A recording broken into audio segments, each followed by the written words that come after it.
سامعین محترم،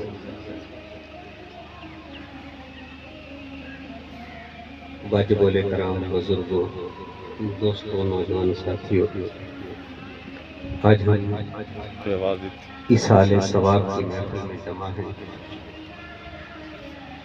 ہمارا جمع ہونے کا مقصد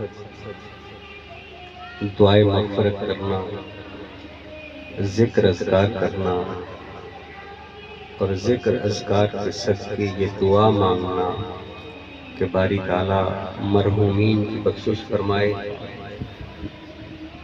ان کی خطاؤں اور لغزشوں کو معاف فرمائے اور قبر کو جنت کے باغوں میں سے ایک باغ بنا دے۔ وقت دامن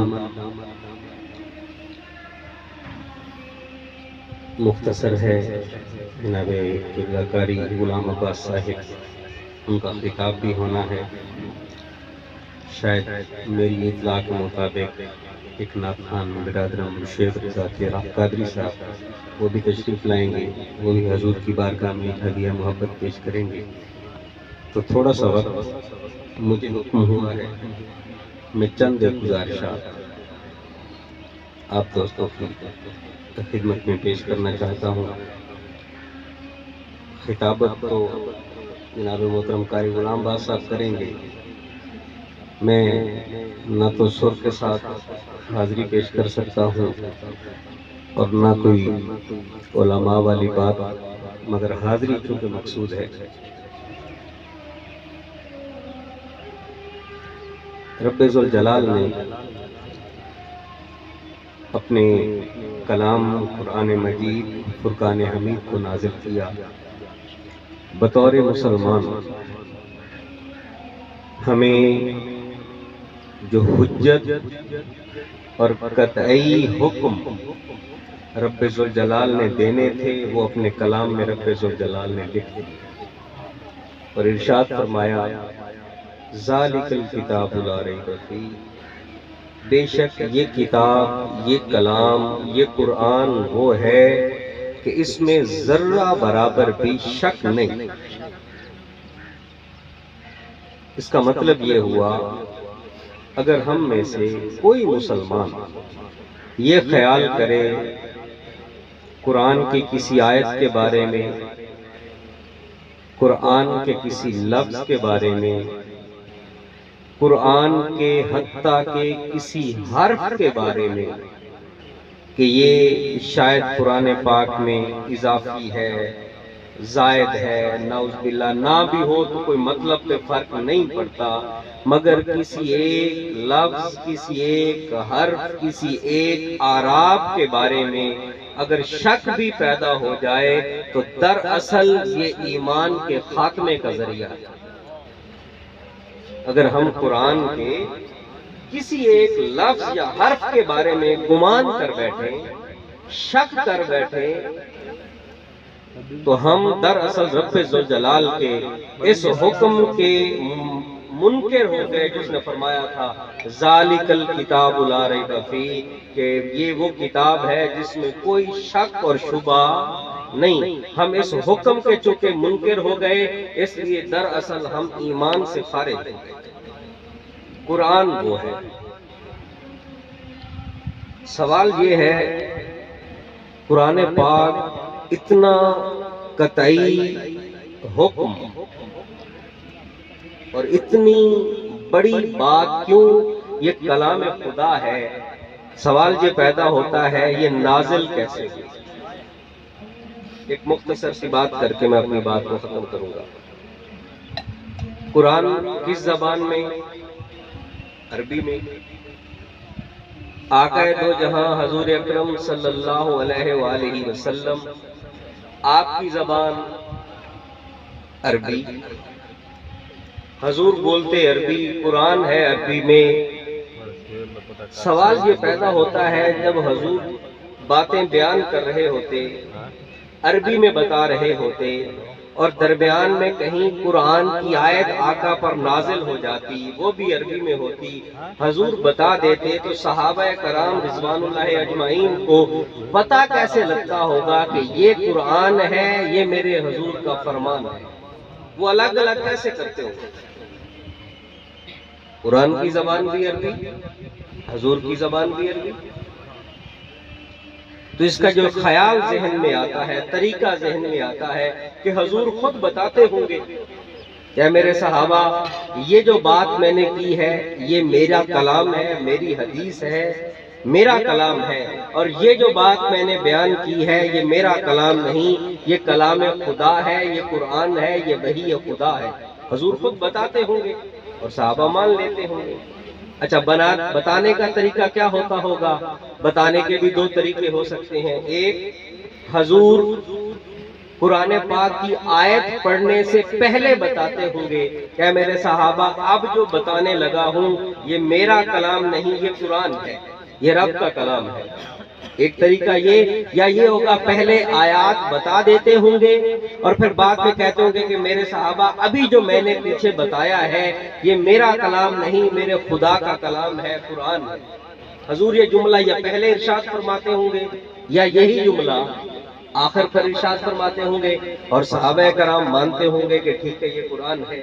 تو اب میرا آپ سے ایک سوال ہے، وہ جو حضور فرماتے تھے اے میرے صحابہ یہ میری حدیث ہے، یہ میرا کلام نہیں، یہ رب کا کلام ہے، وہ جو ایک جملہ آقا دو جہاں ارشاد فرماتے کہ صحابہ میرے صحابہ یہ قرآن ہے، تو وہ جو لفظ تھا یہ قرآن ہے، یہ تو قرآن کا حصہ نہیں تھا، یہ تو میرے حضور کا فرمان تھا. وہ جو جملہ آقا دو جہاں ارشاد فرماتے کہ یہ قرآن ہے، یہ کلام خدا ہے، وہ جملہ بذات خود قرآن نہیں، وہ تو حدیث رسول، وہ تو میرے آقا کا کلام. اچھا، اگر کسی کا ایمان اس جملے پر نہ ہو جو حضور فرماتے تھے کہ یہ قرآن ہے، اگر حضور کی حدیث پر ایمان نہ ہو تو قرآن کس کا بچے گا؟ کسی نے قرآن اترتے نازل ہوتے دیکھا؟ کوئی صحیفے کی شکل میں، جس طرح آج ہمارے پاس قبلہ کاری صاحب کے پاس مساجد میں قرآن پاک پرنٹ ہوا ہے، کوئی اس طرح نازل ہوا؟ نہیں. بس میرے حضور بتاتے گئے کہ میرے صحابہ یہ جو میں نے بیان کیا ہے یہ میری بات ہے، میری حدیث ہے، یہ جو میں نے بیان کیا ہے یہ میری حدیث نہیں، میرا کلام نہیں، یہ میرے رب کا کلام ہے. صحابہ اس کو مانتے گئے. تو بات یہ سمجھ میں آئی کہ وہ جو حکم قطعی ہے جس پر آپ شک نہیں کر سکتے، اس پر شک نہ کرنے سے پہلے زبان رسول پر بھی شک نہیں کرنا. اگر کسی کا زبان رسول پر شک ہو گیا اس کا قرآن بھی باقی نہیں بچے گا، کیونکہ یہ قرآن زبان رسول سے. یہ آپ کی محبت ہے، اس کی ضرورت نہیں. آپ دوست بس تھوڑی سی توجہ مجھے دیں. جس کا زبان رسول پر اعتماد خدا نخواستہ متزلزل ہو جائے، لڑکھڑا جائے، شک میں آ جائے، اس کا قرآن نہیں بچتا. تو رب کے کلام کو ماننے سے پہلے زبان مصطفیٰ کو ماننا پڑے گا، اور جو زبان مصطفیٰ پر پختہ ایمان اور یقین رکھ لے پھر قرآن سے بھی اسی کا رشتہ بچتا ہے. آئیے، جب یہ بات سمجھ میں آ گئی کہ کلام خدا اس کا مقام کیا ہے اور کلام مصطفیٰ صلی اللہ علیہ وسلم اس کا مقام کیا ہے، تو آئیے پھر میں بتاتا ہوں قرآن کہتا کیا ہے. میرے پاس 5 منٹ باقی ہے.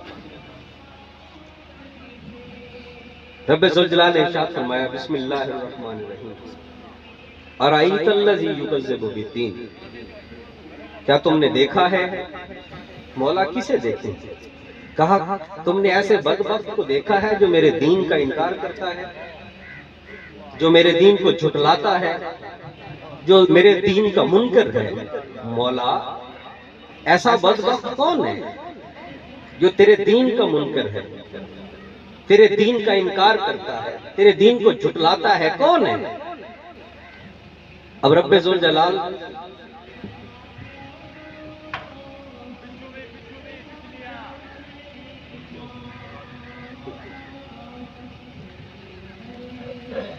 باری تعالیٰ کون تیرے دین کا منکر ہے؟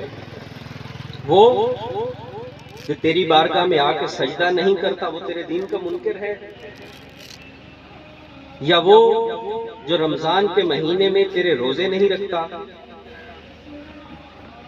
یا وہ جس کے پاس مال ہے، دولت ہے، پیسہ ہے، اور تیرے گھر کا، بیت اللہ کا طواف نہیں کرتا، حج نہیں کرتا؟ باری تعالیٰ بتا تو صحیح، تیرے دین کا منکر ہے کون؟ پھر اگلی آیہ مبارکہ میں رب ذوالجلال نے خود ارشاد فرمایا، فَذَلِكَ الَّذِي يَدُعُ الْيَتِيمَ، میرے دین کا منکر وہ ہے۔ یہ کس کے لفظ پڑھ رہا ہوں؟ قرآن پاک کے، وہ جس میں آپ شک نہیں کر سکتے۔ کہا میرے دین کا منکر وہ ہے جو یتیم کے سر پہ ہاتھ نہیں رکھتا، میری بارگاہ میں سجدہ نہ کرنے والا۔ میں تو اسے بخش سکتا ہوں کیونکہ مجھے اس کے سجدوں کی ضرورت نہیں، اس کا سجدہ نہ کرنے سے میری ربوبیت میں کوئی فرق نہیں، اس کے روزے نہ رکھنے سے میری رحمان ہونے کی شان میں کوئی کمی نہیں۔ وہ میرے گھر کا، بیت اللہ کا طواف کرے، حج کرے نہ کرے، میں اس کا محتاج ہی نہیں۔ باری تعالیٰ پھر کون؟ کہا وہ جو یتیم کے سر پر شفقت کا ہاتھ نہ رکھے، وہ میرے دین کا منکر ہے، وہ میرے دین کو جھٹلاتا ہے۔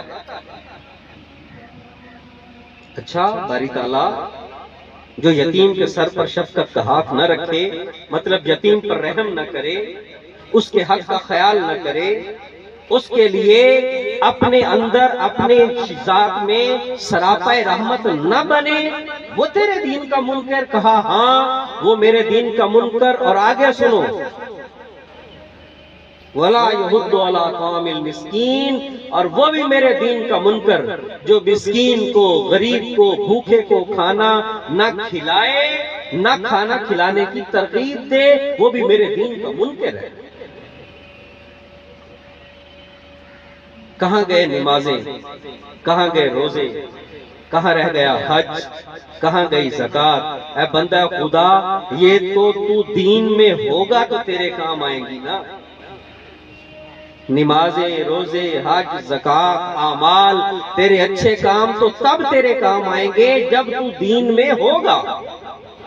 اور یتیم کے ساتھ ظلم کر کے، مسکین کو بھوکا رکھ کے، تو نے تو خود کو دین سے ہی نکال دیا، تو دین کا ہی منکر ہو گیا۔ اب تیرے سجدے کس کام سے؟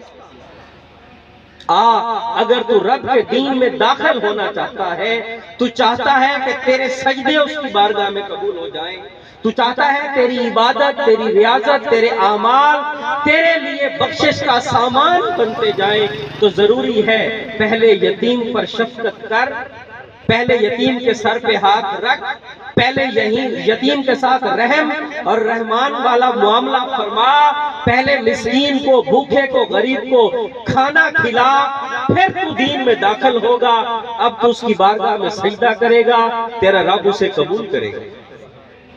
اب تو روزے رکھے گا، حج کرے گا، زکوٰۃ ادا کرے گا، تیرا رب اسے قبول کرے گا۔ اچھا، یہ باتیں جو میں نے کہیں کہ نماز کی ضرورت نہیں، روزے، حج، زکوٰۃ کی ضرورت نہیں، تو یہ کیا میں نے اپنی طرف سے کہیں؟ نہیں۔ آئیے اسی سورہ مبارکہ میں رب ذوالجلال نے خود ارشاد فرمایا، فَوَيْلٌ لِّلْمُصَلِّينَ، ہلاکت ہے نمازیوں کے لیے، جو نماز پڑھتے ہیں ان کے لیے بربادی ہے۔ مولا، تیری بارگاہ میں سجدہ کرنے والے، تیرے سامنے رکوع کرنے والے، جھکنے والے، اپنے سارے تکبر کو تیرے سامنے چھوڑ کر، اپنا ماتھا، اپنا ناک زمین پہ رگڑ کر، تجھے بڑا، خود کو چھوٹا سمجھنے والے نمازی، ان کے لیے بربادی؟ کہا ہاں، نمازیوں کے لیے بھی بربادی ہے۔ اگر وہ یتیم پر رحم نہیں کرتے، مسکین کو کھانا کھلاتے نہیں اور کھانا کھلانے کی ترغیب نہیں دیتے، ایسے نمازیوں کے لیے بربادی ہے۔ اور آگے فرمایا، کون سے نمازی جو یتیم پر رحم نہ کرے، جو مسکین کو کھانا نہ کھلائے، نہ کھانا کھلانے کی ترغیب دے، اور فرمایا جو ریاکاری کرے، دکھاوے کے لیے نماز پڑھے، بھاگ بھاگ کے میری مسجد میں آئے اس لیے کہ محلے والے مجھے نمازی کہیں، بھاگ بھاگ کے میرے بیت اللہ کا آ کے طواف کرے اس لیے کہ لوگ اسے حاجی کہیں، بھاگ بھاگ کے روزے رکھے کہ لوگ اسے دیندار اور روزے دار کہیں۔ کہا وہ نمازی جو یہ سارے اعمال ریاکاری کے لیے، دکھاوے کے لیے، لوگوں سے واہ واہ بٹورنے کے لیے کرتا ہے، ایسے نمازیوں کے لیے ہلاکت ہے۔ اور اس سے بھی اگلی بات، وہ نمازی، وہ نماز پڑھنے والے جو میری بارگاہ میں سجدہ تو کرتے ہیں مگر استعمال کرنے کی چیزیں، ضرورت کی چیزیں استعمال کرنے کے لیے مانگنے پر دوسرے کو نہیں دیتے۔ میرے ہمسائے کو تھوڑی دیر کے لیے دراتی کی ضرورت تھی، بھئی نہیں ہے ہمارے پاس، گھر پہ پڑی ہے۔ میرے ہمسائے کو کسی کی ضرورت تھی، کئی کی ضرورت تھی، اسے کسی چھڑی کی ضرورت تھی، اسے کسی ایسی کپڑے کی ضرورت تھی جو عام استعمال کا ہے، اسے چارہ اٹھانے کے لیے وہ جو آپ ٹاٹ بناتے اس کی ضرورت تھی، مگر آپ نے فقط اس لیے نہیں دیا کہ یہ میری چیزیں خراب کر دے گا، گم کر دے گا۔ رب ذوالجلال نے کہا ہے میری بارگاہ میں آ کے سجدہ کرنے والے، اگر عام استعمال کی چیزیں تو مانگنے پر ایک دوسرے کو نہیں دیتا، میری بارگاہ میں سجدہ کرنے کی کوئی ضرورت نہیں۔ ایسا سجدے کرنے والوں کے لیے تو بربادی ہے۔